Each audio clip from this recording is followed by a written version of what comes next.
Thank you for joining us this evening for the October 11th West Clermont School Board meeting. Mr. Romano, roll call. Mrs. Brinkman. Present. Mr. Rudy. Present. Mr. Schaff. Present. Mrs. Delaney. Present. And Mr. Chumley let us know he was under the weather this evening. Thank you. Please join me in the Pledge of Allegiance. I pledge allegiance to the flag of the United States of America and to the republic for which it stands, one nation, under God, indivisible, with liberty and justice for all. I really dislike these chairs. I know. Just saying. Right. All right, we do not have any cards this evening for We speakers. do not, I just checked it. Okay. Mrs. Adams. Well, welcome to the podium, Dr. Fultz, who's going to share some information about enrollment facilities and staffing. As you know, this year we've got a lot of horizon planning to do as we look forward in the school district. We have contracts for renewal that are coming up. We have the Citizens Advisory Commission looking at the middle school start time. We have long-term facility needs to address as we look at our spacing in our schools and the programming expansion. And so we want to just plant some seeds tonight of all the things. Like once, you know, you can forecast so much and then school has to start, you got to see what you're really dealing with. So this is the time for David to share with us what we're really dealing with staffing and students and some of the things we have on tap for further discussion as the year progresses. So. Thank you. Mrs. Adams is saying that I'm going to spend a great deal of my time focusing on our enrollment, followed by facilities and staffing. The first thing people like to know is how did we end last year? How did we start this year? What do we look like? How did we change? So the first slide I want to show you is actual physical comparing enrollment from the spring of 21 to the fall of 21, and that is we took that on May 28th of students in seats. And then again on September 15th, you'll find that a lot of my data is mid-September. That gives us time to, those who withdraw over the summer or enroll over the summer, by mid-September we tend to have that flushed out pretty well. So that's why I like to use that as a starting point date. You'll also see that we don't have students who attend CCP full-time out, or our Oaks kids in there, or our credit recovery, virtual recovery in there as well. So that's why the number is 79, 71. So exciting news is that from May to September, we are up 322 students overall K-12. And it's great, but we also know that enrollment fluctuates constantly throughout the year. So the best way to look at how are we doing over years in terms of trend data, we pick a specific date and time, and we look at that over 5 or 6 years. Again, following that mid-September day, if you look up there, you'll see, if you look at the top black line, that's the district. So from mid-September of 2016 to every mid-September up until last month, you'll see our trend of students that enrolled K-12. Again, it looks like from 17 to 18 and 18 to 19, we were making a positive trend upward, which was exciting. 2019 was looking really well. Of course, something happened in 2020 that caused us to dip about 300 kids. That's the COVID dip, as I put up there, and then we've recovered about 160 kids back since then. So we're excited about that. We looked at we looked at cohort trending data, and it was minimal in terms of cohort trending means kids leaving less than more kids coming in. If it was a cohort phenomenon versus kids just enrolling out and enrolling in, that had a minimal effect. That district line is broken down into elementary, middle, high. The elementary is green, and as you can see, it sort of follows that same district trend of up in 19 dips and then starts to recover. The high school is in blue. It also follows that same trend line. The middle school is in red. It tend to be trending downward during that time. So this gives us some exciting news of, although we were going up and COVID hit, it does appear that we're at least starting to trend back up on the right path. So next I want to talk about our prediction data. So it was Decision Insight way back in 17 and 18, and then it changed its name to Who Knew It, but it's the same company. So what we looked at again using that mid-September date, we compared, again, let me just refresh everybody's memory. Who Knew It looks at birth rates, housing permits that have been filed, construction schedules, and specifically family development construction. And then they start predicting how many kids live in the neighborhood or are going to be in the neighborhood, and then that predicts the enrollment going forward. So they gave us two data sets, a conservative data set and a moderate data set. We typically should fall somewhere in between those two data sets. If you look at the numbers on the screen, we have the red is the moderate, which should be the highest. The green is the conservative, which should be the lowest, and the blue is our actual enrollment. And as you'll see, the blue tends to follow beneath elementary, middle, high in the district on each one of those. Not surprising, because of, if you think about what we just went through and what we're still going through, the COVID pandemic, these predictions were made before then, so we're a little lower than what we anticipated to be. However, when you look at K-12, those numbers at the top right, they're within 5% accuracy of the prediction data. So think of the conservative data is like 4.5 and the moderate's 5.5. So this instrument that we're still using is a valid tool. It's with 95% accuracy. So I feel very confident that we're using a good instrument to predict our student, the prediction of how our kids are going to enroll. And one thing that we like about this is they update it every year. I'm due to get the next update within the end of this month, beginning of next, and I'll be able to come back in the spring and say this is where we're at with the new update. Part of getting it now is that it allows Chuck and I to go through it with them to make sure they have all the new developments that are in there, and they've compensated for all that, so we get to clean up that data to make sure what we bring to you in the spring is the most accurate of that new predicted data. It predicts like 6 or 7 years out, but it looks at that 5-year forecast is what we're looking at for enrollment. So I'm excited that this truly is a valid prediction tool for enrollment. So knowing that, we look at, last year I brought this to you in the spring with, it was 2021 data to 25-26. So I rolled it over again in 2018 when we made all of the predictions of moving, not all the predictions, excuse me. We made all the decisions to move the boundaries and how that enrollment would fall out. If you look at the blue up there, that is the 2018 data. That's what initially was predicted to happen. Amelia and Merwin were two that were supposed to grow minimally, whereas Clough and Willowville were supposed to grow pretty intensely there. When we updated from the spring of last year, the spring data, those numbers flipped. So this is something that you saw last spring, but I updated the years on it, and that pattern still exists. We're still expecting Amelia and Merwin to grow higher than initially anticipated, and Clough and Merwin not to grow as high as we initially anticipated. Clough and Willowville. I'm sorry, Clough and Willowville. Thank you. Part of that, and so the question that we always ask ourselves is, why? What caused this to switch? So we started diving back into the shift in the housing development. And what we found was initially, we were planning for an early and large influx of housing, multifamily housing, individual housing on Rumpke Road and on Glen Estee. Those have slowed to what they were anticipated initially. It doesn't mean that they're not going to come on later, but they're slowed initially. And all those things that you see in the green arrow on the left are housing developments that were not anticipated to come in the 2018 up that are now in there. For example, Judd Road, Woodside Development, and Glen Mary weren't even in the 2018 projections. And they already have houses going up, or they're in the process of putting houses up that will affect us as early as next year. Prestwick Place was there, but it showed not to be developed yet, and now it's showing that there's going to be houses there that should affect us as early as next year. Exciting news, we're growing, our district is growing, people are moving in, but just where it was anticipated shifted, and that, of course, was after we moved everything, after we drew new boundaries, after we made plans. So we're now having to continue to watch this and then make decisions in real time of how we're going to support this shift and how that causes pressure points in different parts of the district that we initially were not expecting to have. Does any of that Prestwick development reside in New Richmond? It touches us, I know in the Merwin area, but some of it may. It's close to the border. Yeah, because it seems like it's Yeah, stretching further yeah, that way. into that area. I don't think it does. We go into Legendary Run just a little bit, and Prestwick borders right on the White Oak there, I believe is the name of the street. Mhm. I don't think Prestwick goes into New Richmond. I could be wrong, but I don't think it does. Well, part of what Chuck and I will be doing is actually physically driving these, like driving our entire neighborhood, our entire community, looking at what's going up. There's a new place development going up right off of Clough and Shaler, on the corner of almost Clough and Shaler. Excuse me. Yeah. I don't necessarily think that's factored into this one. So It's, so the first street, and I think Magnolia maybe, I don't remember the exact Magnolia name. Trace. Right. But that's just east of my neighborhood.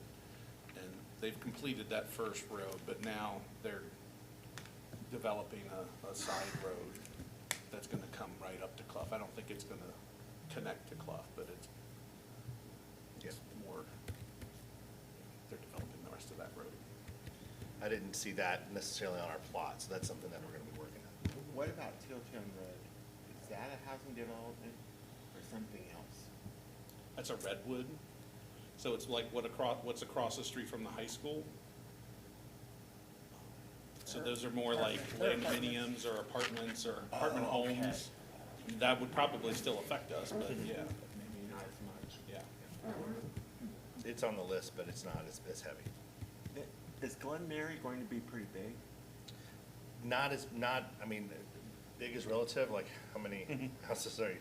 I actually have the stuff with the dwelling prediction with me, so we can talk So about it's, it. but it's not astronomical? No. Okay. All right. So of course, as enrollment shifts, so does how it impacts facilities. And so back in the spring, Lance Perry walked the buildings, and I'm just giving you a picture of Clough up there of what he did. And if you look at, it's hard to see on that picture as much. It's hard to see there. The C's are yellow. So C's were classroom spaces. The U's were unit spaces, and then specials were in green. So I want to take a pause here for a moment and say, when we were doing this, we were thinking about minimally compliant spaces. So what spaces could be used for gen ed classrooms? We weren't looking at optimum. We weren't looking at the programs we were able to bring back to us. We were truly looking at minimal classroom space, things that could be used as classroom space. Let me give an example for that. So, classroom, meaning like a first grade class, second grade class, we wanted in every building an art room, a music room, a place for PE, and we tried to plan for that standard. But it became clear in some places where we had to capture one of those rooms, and that moves art to a cart, music to a cart, something to a stage. And so that's what he means, like we lay it out to try to get a standard that's set, knowing that rooms might have to be captured to serve special ed students, or specials programming, and gifted classes. So keeping that in mind, we need to look at the next slide. And the next slide shows us this available classroom space by school and year is all about using our predicted data. When do we think we run out of physical classroom space for gen ed? So you look up there and think, oh, look, we've got all kinds of space this year, and then next year we're hitting a zero, but then 23, 24, 25, we start to see negative numbers, which even though they're going negative, I think we're still okay in some of these buildings. But those numbers that you see only include they include gen ed classrooms, preschool classrooms, and special ed units. What they don't include is specials or discovery teachers, reading specialists, space for intervention specialists, space for sensory motor rooms, or any other related services. So to keep this in perspective, if you were to look at those first three bullets, specials discovery, reading specialist, and intervention specialist, that makes up 67 adults. They have to work somewhere. There's another 22 when you look at related services. So to give you an example, let's go back to Merwin, for example. On any day, they're trying to run lunch, PE, and is it music on the stage? Yeah. And music all in one space. at the If same you, time. if you literally go in the room, it's lunch here, PE here, music on the stage, behind the stage, a conference room, and a small group meeting space for students. So it's a lot of activity in that one stretch. That wasn't necessarily designed for all those things we have simultaneously. So although this shows minimal space that we could use for classrooms, it's not really accurate. When we look at all the new student support services that we put in place, part of what we're going to do is a room utilization analysis, again, over the winter. Tag, you're it with me. We're gonna, and start looking at the space again, not only with just traditional minimally gen ed classrooms, but also how do we incorporate rooms for specials, reading teachers, discovery teachers, and what does that look like in terms of utilization of space? Well, and when he says not necessarily accurate, it's not like we strive to have an inaccurate Right. document here. Like, that's not the point. The point is the nature of the programming has changed, special education and their needs have changed, and gifted programming back into the elementaries cause all these nuances to then to have to be re-looked at. So these are all added values to the elementary, all good things, but take a different mindset and approach than we were able to a few years ago. Are we taking any of our third, fourth, and fifth graders to the high school in that designated area like we were? No, it's Are we all- using that space for anything right now? It's used as like professional development space right now. It's offices plus meeting space for it's for secondary, like department meetings, things like that, so, for more collaboration. My goal again in the spring is when I come back before you to really lay out what this picture is going to look like once we add those spots back in, once we add them to what a traditional day should look like and what we do on a daily basis to give us some idea of spacing needs. So potential options moving forward with regard to facilities, and these are think abouts. They're things to consider.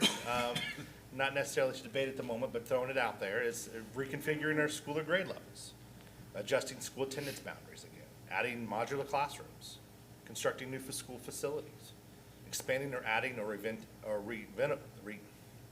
renovating, thank you, renovating current facilities, renting or purchasing other facilities within the community to use, leveraging building-to-building transfers to relieve pressure points. Again, we had almost 300 building-to-building transfer requests, and we were able to take more of the kids out of those buildings that were popping than bring in, so that helped us again this year.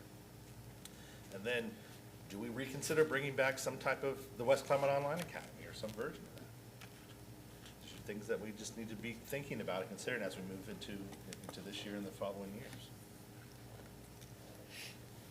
So how do we address our evolving needs in terms of staffing?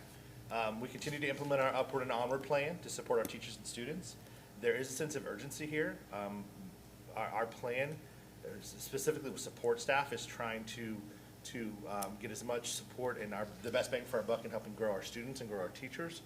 That is a limited resource that runs out when it's depleted when the ESSER funds are gone. So there is a staffing component that we have to revisit in a couple years to make sure that we are truly maximizing the best we can do in this short period of time, and that may mean we have to make some decisions about staffing in the next 3 years, 2 to 3 years. That's a real thing. We did have to add additional teachers to Clough and Willowville to right size as a response to these increased growth pockets. So even though the schools weren't necessarily increasing, they were like Clough first grade all of a sudden blew up. So then we had to add, we weren't expecting to add an additional class there. Same with Willowville. As always, the increase for special education support is going to continue to go up for both K-12 and preschool classrooms. I put on here we may need to hire, but as Dr. Story down there can probably help profess that a little better than me, is it's more of a we're going to need to hire at least one, maybe two, before the beginning of next school year because of what we see in the pipeline and what we see we're going to have to serve. So that is a real factor that we need to be aware of. The takeaways, as always, enrollment fluctuates. It's a moving target throughout the year. It's a moving target from year to year. Even with the best predictive tool, enrollment will always be a moving target. This fluctuation has a direct impact on the capacity of our school buildings and our staffing needs. We need to continue to explore alternative programs and policies to identify and implement viable options to alleviate some of the enrollment pressure points until such a time we are ready to explore more permanent change options. Again, this includes updating our room utilization analysis.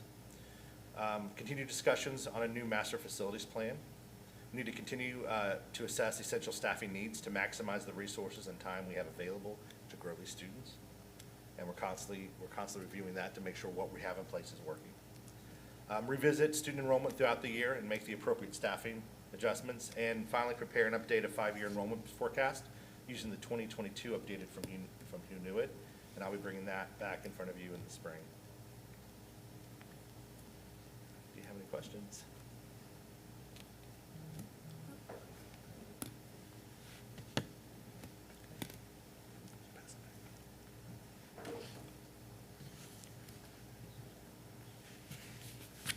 So no questions? No.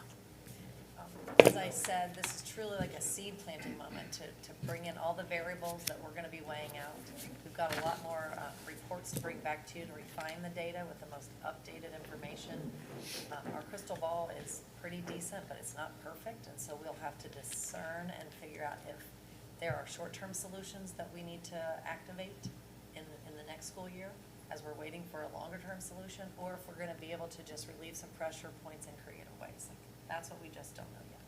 And we'll continue to kind of hash out here at this table and in our committee meetings.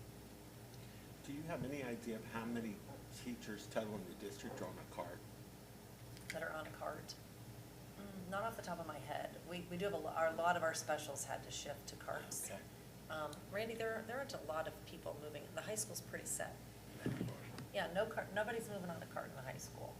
And I don't believe the middle school, everyone has their own space in the middle school. So we're pretty good in the secondary buildings. It's the elementary where it's tight. Okay. And it really has a lot to do with the explosion of special education, the explosion of preschool, and the requirements and the space that goes along with that, as well as our population growth that has come into play. And it's the uniqueness that these programs require, the unique spaces that make it a little more challenging. All right, well, up next, we have the elementary team. So we're gonna say, okay, some of you go away, so some of you can come on up. And the elementary team is really gonna talk about their vision for how WC Your Future is expanded in the elementary schools, how we're able to get that connection from pre-K all the way up to that senior year as we picture the graduate that we're trying to develop and pour into every single year of their time with us. And we want to also be able to point out the specific investments that we've made this school year and how we're already seeing the fruits of that.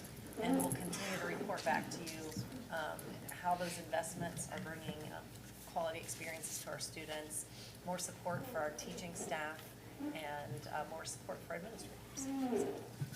So thanks for joining us. Well, thank you for letting us share tonight. We're very excited. I know sometimes when people think about elementary and Portrait of a Graduate and WC Your Future, it's hard to wrap your mind around it. So we've hoping to be able to just share some information with you that will In one moment. One moment. Would now be a good moment? Okay. So we, of course, want to start with our Portrait of a Graduate, our North Star, which guides our work from preschool through graduation. I think people often hear through graduation, but it really starts at the beginning. We, identified this unique set of skills and competencies that we feel that all students need to have to help them be successful in learning and in life so that they can create the lives they desire, and that it starts at elementary.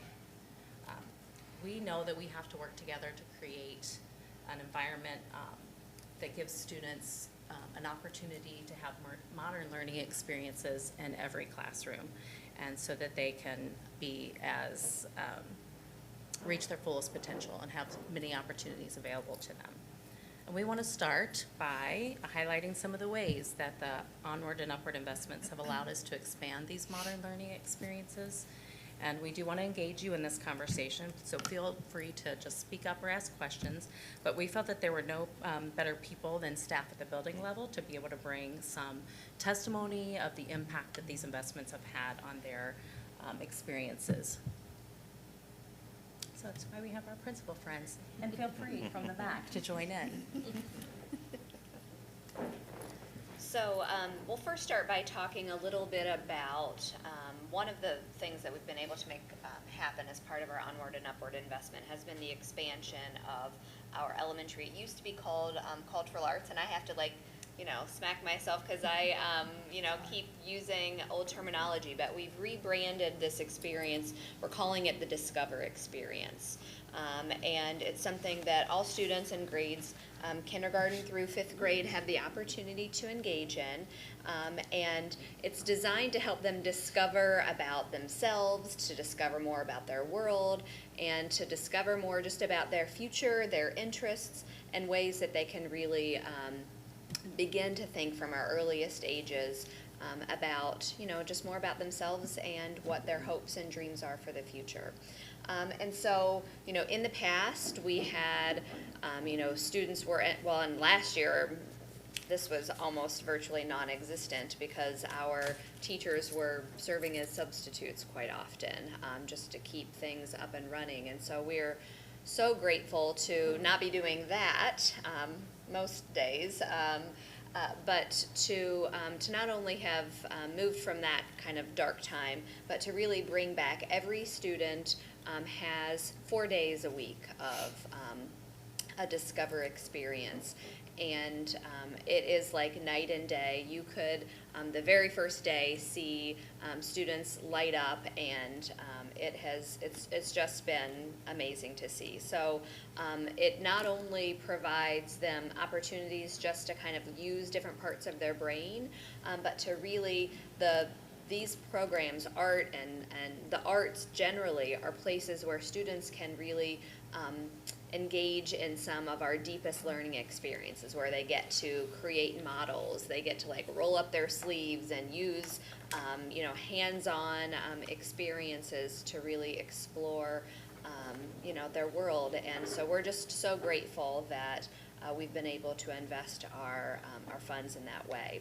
These are kind of also our new logos for each of our programs, and so if you were to walk our buildings, you would see our teachers just with taking pride in their space and in their programs, and the same thing happening for our students.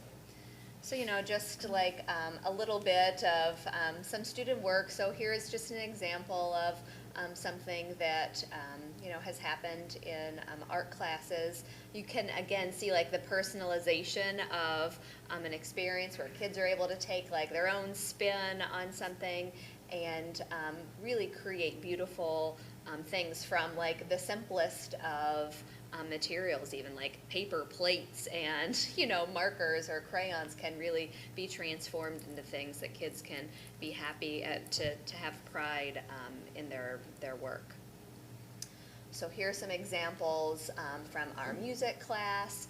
So not only is it just like kids singing, but we've been able to make investments in musical instruments that allow students to really experience for the first time, many of them maybe even hearing instruments being played, having the opportunity to play them themselves, to just experiment with the sounds and rhythms that just some simple things in everyday life can bring them. And our teachers have just done an amazing job in really expanding their programs to provide kids opportunities for some really meaningful learning experiences. So, physical education, the climbing walls have just been a lot of fun to see go up across each of our buildings. And in fact, we had some staff over the last few days during professional learning in their wellness moments, even like taking a spin on the walls. But when you think about like all the muscle groups and the core strength that is being engaged in what appears to maybe be a really simple activity that again is just giving kids opportunities to try something new and different that can open up a whole world of possibilities that they maybe wouldn't have even imagined for themselves. And the picture on the left, we're equally excited for the opportunities to offer an adaptive physical education program for students so that all students, regardless of their physical abilities, are able to have successful experiences in PE. And so our teachers have really embraced the opportunity to adapt their programming to meet the needs of all of our students. And so that's just one example of the ways that we really are wanting these experiences to be enriching for all. So we have art, music, physical education, and then we've also created as part of our expanded programming what we're calling our Discovery course.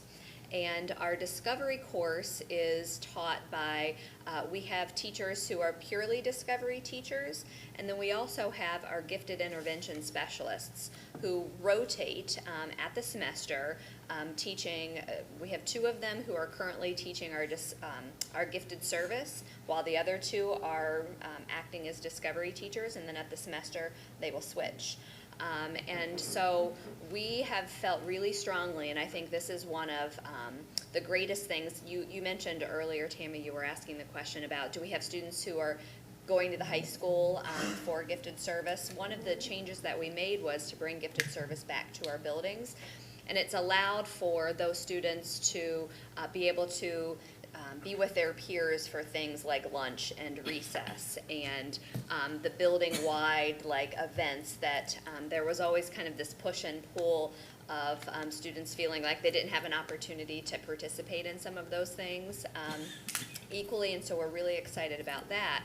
But in addition, one of the things that we always felt really strongly about was that many of the experiences that took place for our students at the Gifted Learning Center we believed would be great experiences for all of our students, and that we wanted to find ways to have all of our students be able to engage in things like critical thinking and problem solving and engineering design, tasks. And so that is really our discovery program, is the place where we're making all of those learning experiences available to all of our students in grades K through 5. And we believe very much, like we still have not quite recovered from when our gifted programming was cut all those years ago. And we lost a lot of families of students that never returned. And so we believe very much in West Clermont that right now we have more students who are capable of achieving at higher levels and who are capable of being identified as gifted learners than what we're currently identifying. And I believe in part it's connected to opportunities for students to really engage in these types of like learning activities. And so one of the ways that we hope to measure the success of our discovery programming is around seeing increased numbers of students who've been able to become identified as gifted learners. And so things like creativity and communication and teamwork and problem solving, all of those things are embedded into to those programming, or into that course. So here's just like, a few examples of some pictures.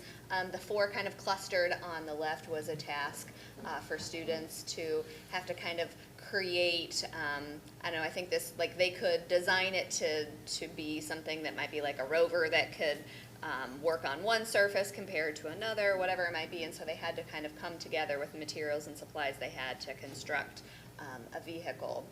So that's like one example to, students have to like problem solve ways to construct, towers of varying heights and shapes, with simple materials. And so to just see the types of questions that students are asking one another, their struggle to really engage in learning that isn't necessarily like one right answer or one wrong answer, but where it's a lot of gray and opportunity for them to really it like models real life learning. Like very few of us in a job have like exactly one way to do. We're faced with all sorts of challenges every day that we just have to like activate all the strategies that we know to have to come to some conclusion. And so this is really beginning to model for students just the ways that we want them like able to show up for themselves and for their classmates today and in the future and one day in a career or college or whatever it may be for them afterwards. And so that's how we believe we're able to kind of best start them on that path as early as elementary. The last thing that we've been able to, I think I've talked about all the gifted things. The last thing that we've been able to do through our onward and upward investment is to dedicate, we're still not quite to a place where we have fully staffed library spaces or media centers, whatever we may call them. And so our model previously had been, the elementary libraries shared a library assistant between the middle school and the elementary. And so she split her time trying to like be everywhere at the elementaries, like serving all the needs, and then being at the middle school like in the afternoon. And so as part of our investment, we've been able to have that person, her name is Catherine Rowland. She's now fully devoted to supporting our elementaries, and we were able to replace her position with someone fully supported, fully designed to support our middle school and high school spaces. And so as a result of that, we've been able to just continue to have increased circulation. Our classrooms in grades K through 2, she curates library crates and delivers them to each of our K2 classrooms so that all students have access to library books in grades K through 2. And at the grades 3 through 5, as part of their discovery course and programming, they're able to, and the library is where those courses are taught, and so students are able to, we've built that into our discovery programming as an opportunity for students to be able to check in and out various books for themselves as well. So, as a result, and just like a small, way that we've been able to get that investment back is both Catherine and Tanny were instrumental in writing an ARPA grant for us. That the exact amount's like a little over $21,000, I think, that is going to be able to help us replace one for one the books that we've lost as a result of the pandemic. So, just having people, another person who can fully devote herself to supporting the elementary library has just been a blessing to support literacy and increased book awareness and access. What's ARPA? It's the it's like an association of library something or others. I don't know the exact name. Something like that, yeah. So like Amy said early on, we can talk from here about the impact, but it's our building principals on behalf of their staff and their students who are able to, speak to provide, maybe more testimony around the impact of the investments on the expanded educational opportunities for students. So I'm gonna zip it, and I'll start to my right here. Shane, if you want to share anything or to my left or right, it doesn't really matter who wants to start. I'll go first, that's fine. If you wanted to share a Yeah, little so bit. this is my 7th year in West Clermont. This is my first year that I've actually been able to have a full-time AP and psych at the same time. So I've always had to either split an AP with another building or split a psych with another building, and they were here on different days, and we could never have common planning time or common time to kind of discuss kiddos or MTSS. So this is the first year that we've been able to do that. And it's kind of a game changer for us. It allows me to get out in the classrooms. It allows me to work with teachers, kind of be an instructional leader and get better at that craft, knowing that the building's going to get taken care of operationally with somebody. We're also able to kind of grow that person in the same role so they're not constantly bouncing back and forth. I've had some really good APs in the past. I have a great AP now that we're growing into a future leader in West Clermont. We're able to do that on a daily basis. So it's great to have that daily support that we've just never been able to have. So thank you. Sure. So Mrs. Preston was talking about discovery classes and the impact and the game-changing approach that it's allowed us to have. And I think about our previous model. We were planting seeds and then walking away for 2-3 weeks, not watering them, not necessarily coming back to them, and then hoping that they would bloom or hoping that they would grow into something more. And we certainly are fostering an environment to grow our foundation. When we think about everything in the Portrait of a Graduate and what discovery classes have to offer, it's the core of it. It's the core of what we can do in our classrooms by just expanding vocabulary, cultural impact, and everything in between with the logic thinking and the creative design thinking. So there's just a lot of power. To kind of frame it, I had a 5-year-old, a sweet little kindergartner who was in my office last week.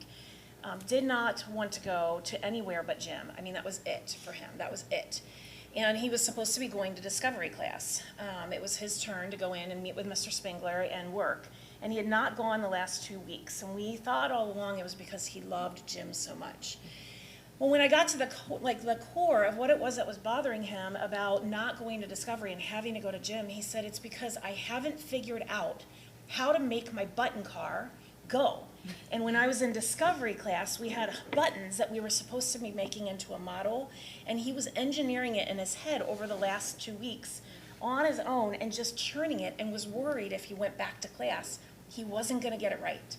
And so talk about a 5-year-old who had an idea sparked by a handful of buttons, and the engineering mindset that continued to churn and think and get through it. So all it took was getting that handful of buttons, putting it in my office and giving him a little bit more time with it, and then he went running to Mr. Spangler. Could not wait to show him that he had finally come up with his caterpillar, that he thought could have wheels on the bottom, and that's how it could go. So it just really, even at 5 years old, I have no doubt then that that mind of his is just gearing and consistently moving in that creative mindset, and to think of that opportunity that we have. And then the other piece about Discovery that I think taps into what Ellie was sharing was we've purposely placed them in some pretty visual spots. And it wasn't just like, we've got this new class, let's put them in a corner. We've got a new class that we're putting on display a little bit. We want the teachers to hear and see the enthusiasm of what's happening in that logical thinking process. And at any given time in my day, you'll hear this like eruption. It might be the cups dropping, it might be the gears turning, but you're gonna hear this eruption of, yes, we got it. And it's almost always coming from the heart of my building in the library where Mr. Spangler is working through those Discovery course, design thinking. So across the board, having the opportunity for our students to truly have the seeds planted and sowed and watered and fostered really just means that we're building a huge foundation for our graduates moving forward and planting seeds of passion. So thank you. It's really incredible. I think I'll piggyback off that because of the intentionality of all 7 of us having that, all those cultural arts times at the same time every day, we've been able to do cross content, cross grade levels, where my 5th grade teachers are meeting at the same time her 5th grade teachers are with our coaches, and it's just been impactful. This is actually an example of just this past Friday at my building at WT with Susan Wire talking about writing across all content. She's a literacy coach. Right out of our classrooms, all these coaches already have the drive and the passion for West Clermont and for our teachers. And so she steps in with 40 teachers sitting there out of her comfort zone a little bit, but owning her craft and owning her coachability and really just inspiring our teachers to be the very best they can be. I think any of us can attest to they coach, they model, they listen, because they're teachers and they're just right out of our classrooms right there. And they level the playing field for our teachers to be the very best they can be, so ultimately it impacts our students. They're part of our teams. She was excited she had the WT t-shirt. They had to find their homes. But I think because our teachers already knew our coaches and they've been colleagues, they're homegrown. We bloomed them and they're right out to us, which is phenomenal. We love our relationships with our county and whatnot, but these are West Clermont teachers serving West Clermont teachers and our kids, and it's a beautiful thing. It's absolutely beautiful. And every day you hear the excitement, or I never knew I could do this, just because a teacher said, what about this little tweak, this little moment in time, and it better outcomes for kids. So, and that's why we're here.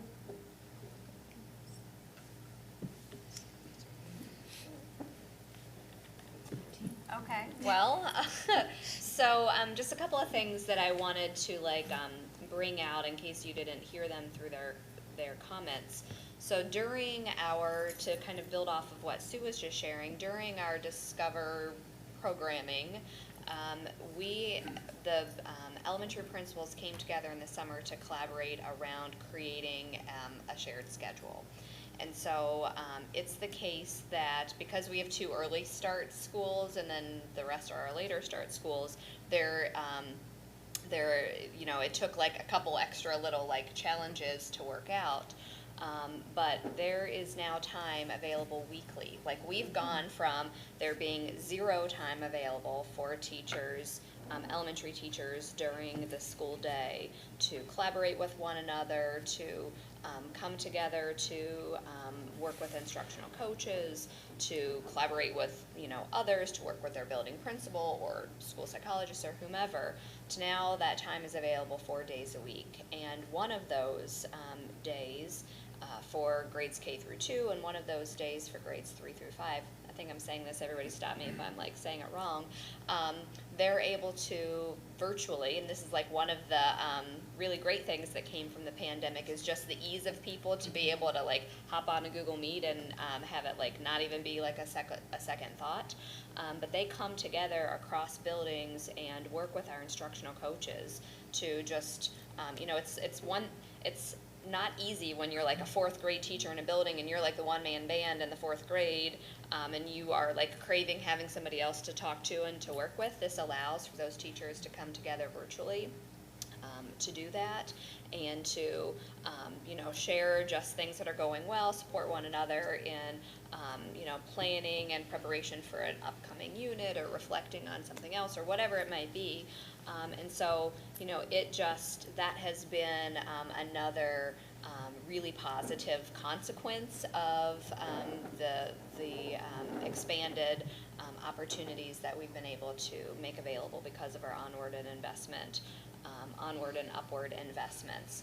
And so that's just a really, it's really difficult to like measure the impact of that, but just to see the conversations, to be able to, for people to continue, talk about like Lisa's analogy of like watering seeds, like it had been the case that if you were gonna work on some continuous improvement efforts, you'd have to be like, all right, great conversation, see you again in a month, when we have an opportunity to like pick up right where we left off. Like no one can work like that. You can't really get positive momentum and energy around your work if that's like there are such abrupt starts and stops. And so the opportunity for this ongoing conversation is one that we're extremely grateful for. And so it's been great for kids in terms of creating student-centered environments, but it's been equally great for staff to have an opportunity to connect with one another, have time to like take a deep breath for a second before they engage in the rest of their day. And so that was something I just wanted to like call attention to, because it really has been a game changer. Even from something as little as principals trying to meet with teachers around professional growth plans and really working together to to create meaningful goals and action steps. That's something they tried to like cram into like the only time they ever had available was like the before school time, where you're trying to do that and have IEP meetings and have staff meetings and and like 17 things all in one time. And so just the ability to be able to better personalize and better support and meet the needs of our staff has been really game changing in that way. So Well, and mirroring that staff collaboration, we've been able to do it with the administrators. Yes. The administrators are coming out of their buildings, and on Wednesdays, we're able to work together. Kind of the school becomes a lab where we are exploring and trying to look for and see the good work that is happening, to define teacher engagement, student engagement, so that we can get alignment across our entire school system and learn from each other and grow each other and push each other and pull each other. And it's very much our conversations are the same. I think there's been more conversations in the last 4 to 5 weeks that it would have taken us to probably January to have the level of conversation. Maybe the whole year. Maybe the whole year. Yeah. And so it's incredible, like exponentially, how you can move work and change people's mindsets and skill sets. And I don't want to underestimate, when you move to this kind of collaborative atmosphere, it really requires a lot of vulnerability. It's more stressful for teachers, and nobody wants to add stress to teachers or to principals. But it does add a level of kind of tension. Yeah. And but what you know about growth and building your muscles is that you've got to stretch those muscles. You've got to feel a little pain, sometimes a little bit of tension, to get the ultimate growth. And so I just want to thank the principals and all the staff for like continuing to show up, continuing to put their best foot forward, because this is a really big deal what they're moving into, and it's a lot of change. It's a lot of change all at once. And although we see all the good, there's some pain involved in learning and working through this. And I'm just really proud of their efforts so far. And I know if they could just step out of the room and out of the stress, they would see it more readily, because we can see it. We're on the outside looking in. But it's phenomenal what our teachers are willing to just roll up their sleeves and And I think that, this is, you'll see the investment, the impact of these investments in all sorts of places. And, as we think about the impact of our expanded programming, you can't help but think about the impact of opportunities and connections to things like our math course of study. And so thinking back to like that information that we shared with you, like how that is connected with our Portrait of a Graduate and the investments that we've been able to make in investing in those resources will help us create student-centered learning environments that really allow for our students to be equipped to fully live, create the lives they desire, and like so on and so forth. And so it's like not one strategy, it's like multiple strategies that are happening simultaneously that I think are also deepening the impact of the work in a really short period of time. So we're just grateful for that opportunity. And like it really is, like we would not have had these funds and this money had we not really weathered a very challenging storm. And so we're committed to making the best of that. I know there's other elementary principals here. Anybody want to say anything? Not to put you on the spot, but just because you're in the back doesn't mean we can't hear your voice. If there's anything that you want to celebrate from just the investments this year, you can pass if you want to. Well, I was telling Amy today, I know you were asking about the Gifted Learning Center. Sorry. They can't hear her on their feed. Sorry, our audience. I know we were talking about the Gifted Learning Center. It's been so great to have like Karen Kunkel in our building once a week now to do gifted learning services, because she like has a home and she's part of the staff now, and she knows our kids and our routine so much better than if she wasn't connected in that way. So that's just like another little thing with our gifted learning services that I've just noticed in just like the short time that we've been doing it that way. It's been huge. Yeah, and it's almost infectious, like that. We're always talking about infection. What's contagious. Different kind of infection. I mean, truly, just that excitement and the different ways they do class. I mean, certainly it can spill out and affect other people. Again, I'm new to the district, and so for me, it's like, well, this is the way we always kind of do things, right? But I know that going around the building, talking to teachers, they really appreciate the investments that are being discussed here. In different ways, it's just showing them how much we believe in the importance of these things, the importance of educating the whole student, and really sparking those things that they're really interested in, so that when we talk about Portrait of a Graduate, it's not things that we find are interesting, but what they're finding and discovering about themselves that are interesting. So thank you guys for that. Thank you. Were you going to add something? No? Okay, all right, thanks. She's going to sing. Do you guys have any? I was gonna sing say a a little little bit. I do think though, it's the doorway decisions that we're not making anymore, and I think that you had already tapped on that piece. Being able to really dig into data with a team.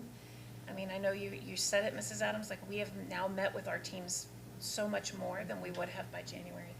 And it's just such intentional layering of conversation and like stretching and using those collaborative muscles. It's exciting. So I just keep saying to the staff, like, we're not making doorway decisions anymore. We don't have to. Now we can have decisions that are like focused and settled and really driven. So it is no doubt going to be a payout in student outcomes. You guys have questions for them, or? I'd just like to make a comment. I was one of the founding members of the LPDC when I was here. And I remember the first year going through plans, being so utterly impressed that people from West Clermont were going all over the world to do things that the rest of us didn't really know about. So I see when you're harnessing all of this knowledge and energy, I think that's absolutely wonderful from within.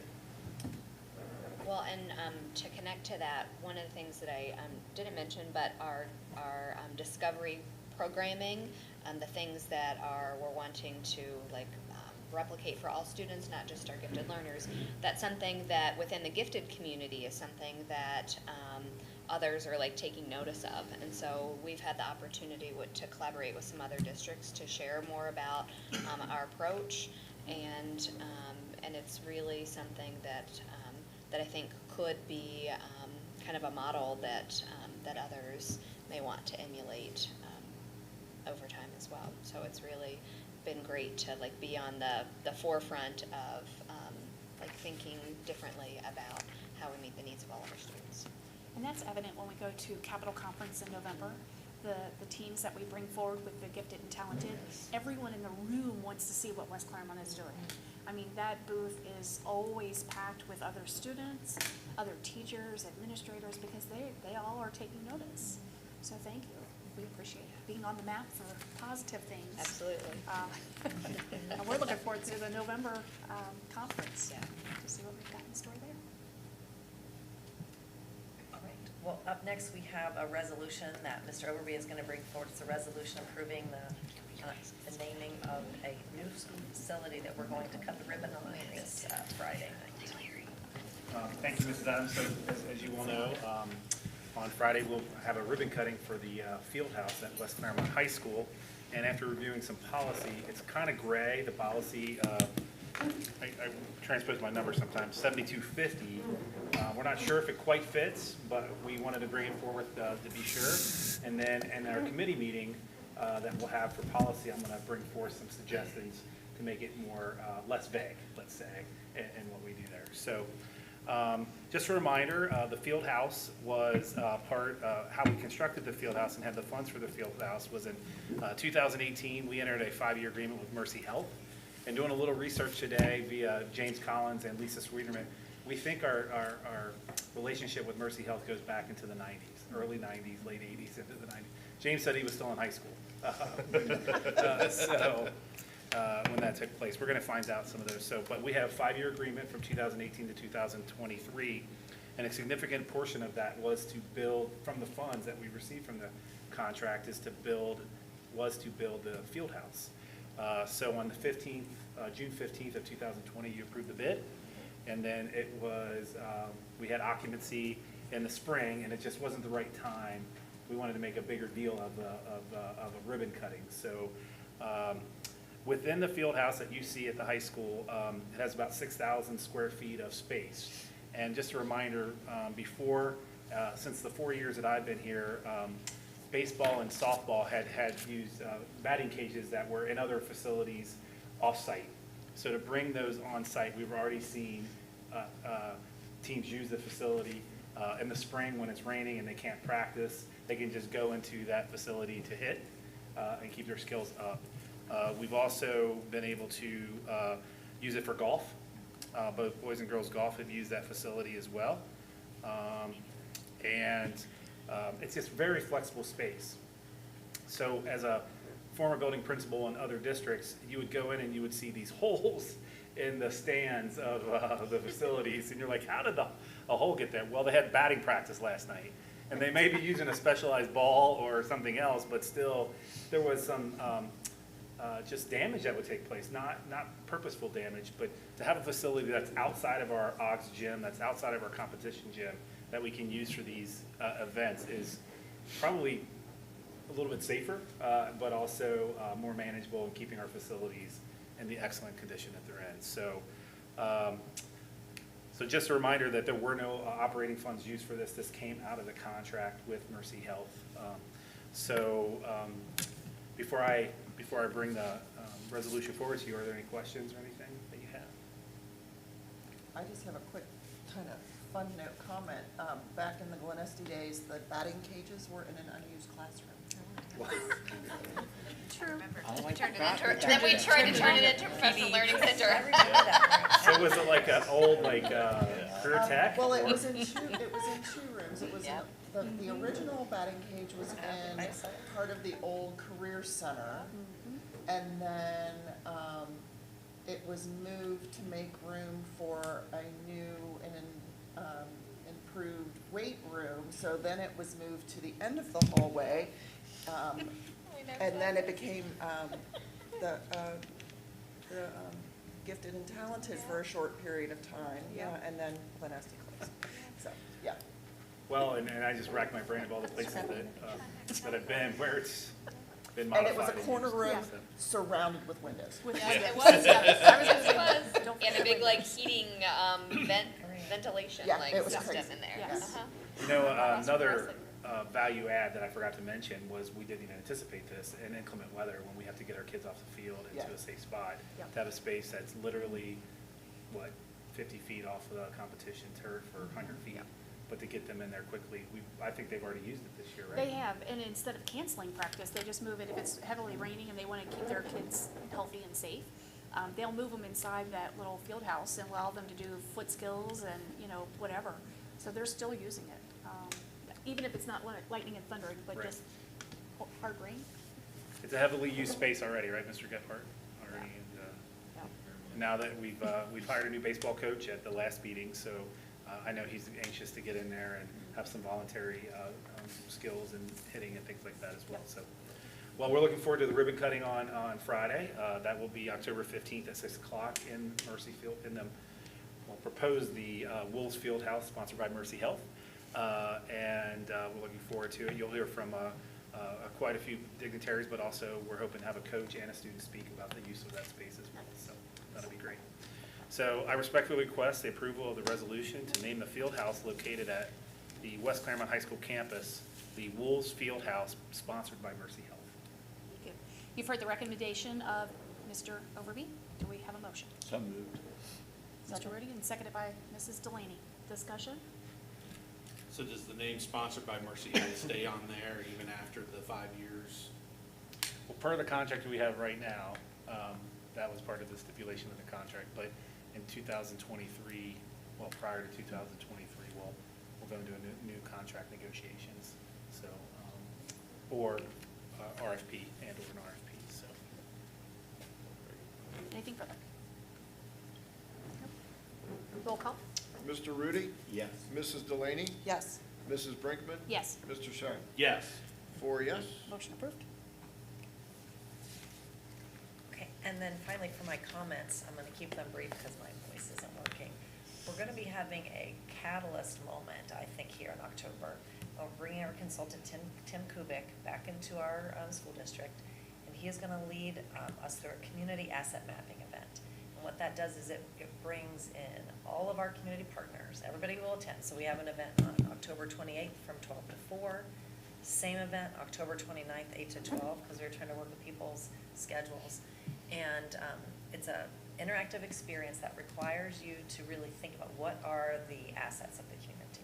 They can be physical resources, they can be financial resources, they can be people resources, companies, whatever it is, but it requires us to map it all out to better understand our community so that we can make connections with our classrooms. Because everything that they shared with you today is meant to then be on steroids when we start to communicate with or to collaborate with our community. When we bring our real world partners in to elevate the work so that we have real world products, we have real world people working with our students to inspire them. Our teachers do an amazing job inspiring them. But imagine being able to meet with that engineer, being able to meet with that manufacturing rep or that interior designer or whomever that we bring into the classroom to spark new ideas and to really elevate the quality of the student work. And so this event is really meant to spark that. And we have several other things that we'll plan throughout the school year to continue to bolster our partnerships and our classroom connections that we'll be telling you about. But we're very excited about this. Is there anything that you would add, Mike? Please RSVP. We've sent out invites to about 200 people.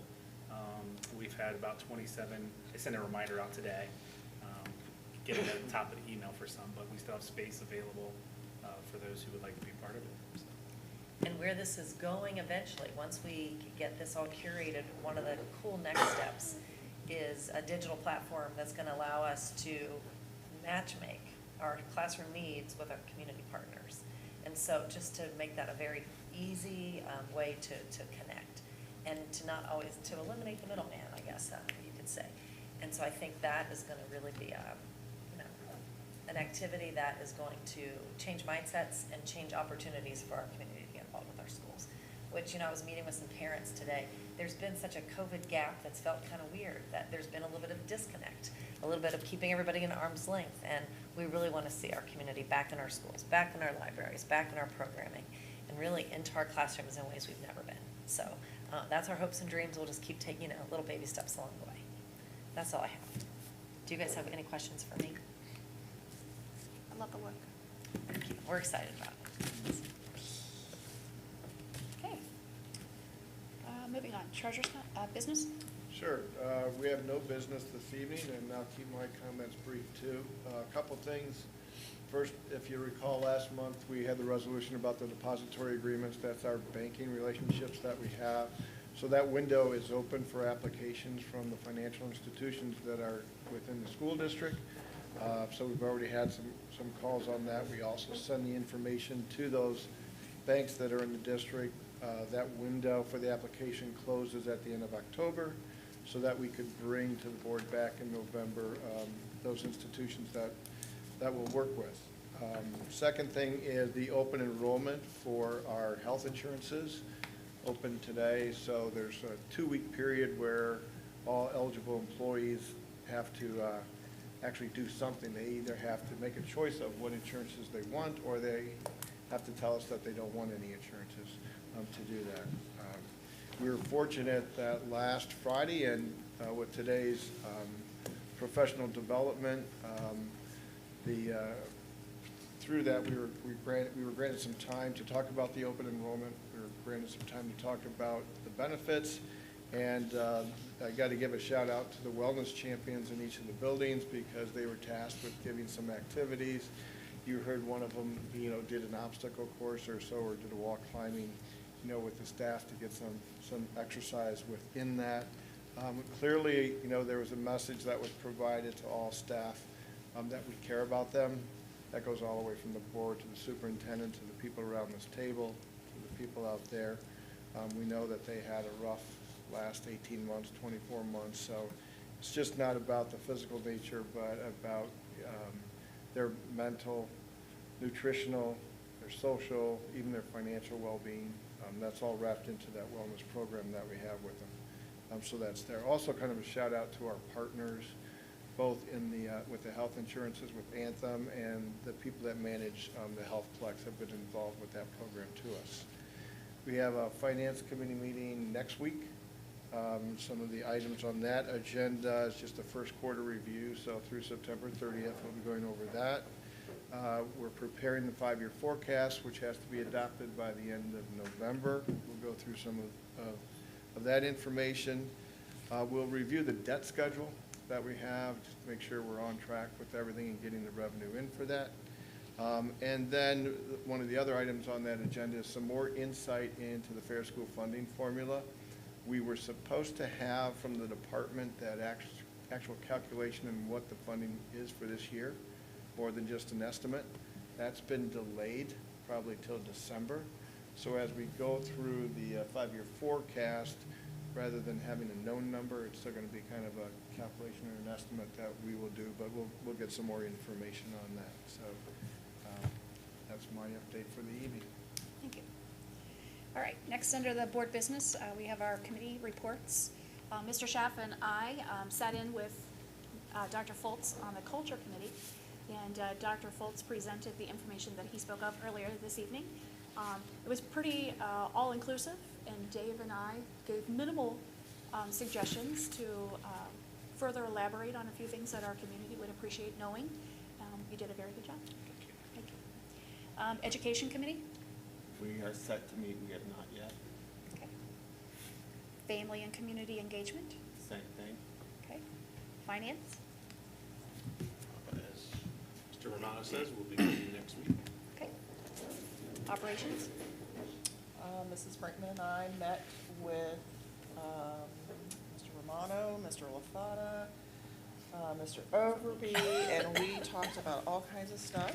We talked about the Horizon planning and the partnership with the Health Plex, and a lot of what was in the presentation tonight about our building status, and had no more questions. Perfect. Policy committee? Mr. Chumley's not here. Would you like to report on that? We have a meeting upcoming, I think it's next week. Next week. Mrs. Preston's sugar in, right?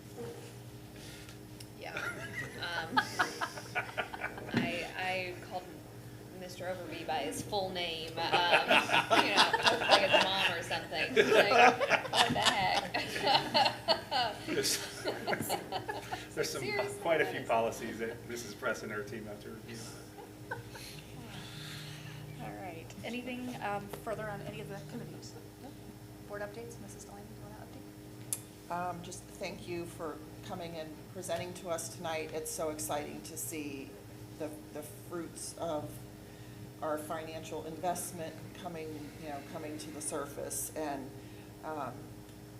to quote something that was very inspirational in my lifetime, Schoolhouse Rock, knowledge is power. I know, that's right.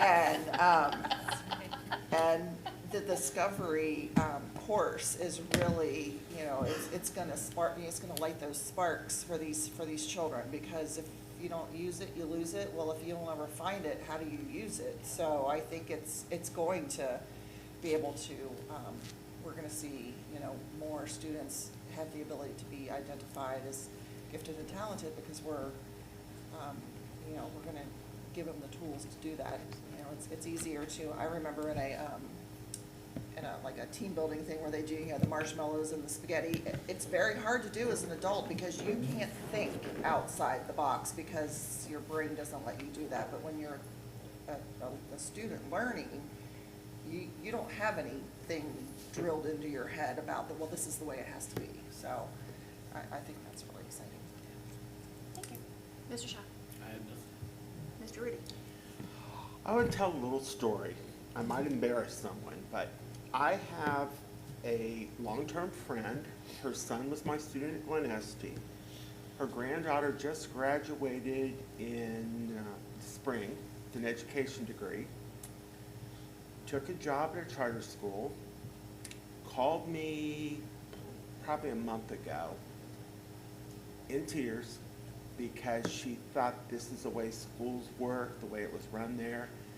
Told me some horror stories, and by the time we got done with the conversation, she had decided she was going to resign. And she happened to mention that she had an opportunity at Holly Hill. I said, oh, you will love Holly Hill and you will love Mrs. Parker. Well, her grandmother called me the other day and said she's completely gone back to the way she was in college. She's so excited, loves being at Holly Hill, and felt so special because Mrs. Parker invited her to lunch the other day. And I see that as an example of doing what is right even when no one is watching. So Mrs. Parker is really modeling that. Of course, I had a personal thing in it. I've known her since she was born. She's so enthusiastic, and the enthusiasm's right back there. So, thank you very much, Erin. Anything further? No. Okay. I just want to say thanks to everybody who presented tonight. It was great information. I appreciate the time put into it and the enthusiasm going forward. So thank you. Do we have a need to go into executive session? Okay. Motion to adjourn? So moved. In a second? Roll call. Who seconded it? Mrs. Delaney? Thank you. Mr. Schaff? Yes. Mrs. Delaney? Yes. Mrs. Brinkman? Yes. Mr. Rudy? Yes. 4 yes to adjourn. Motion approved. Thank you for coming. Thank you.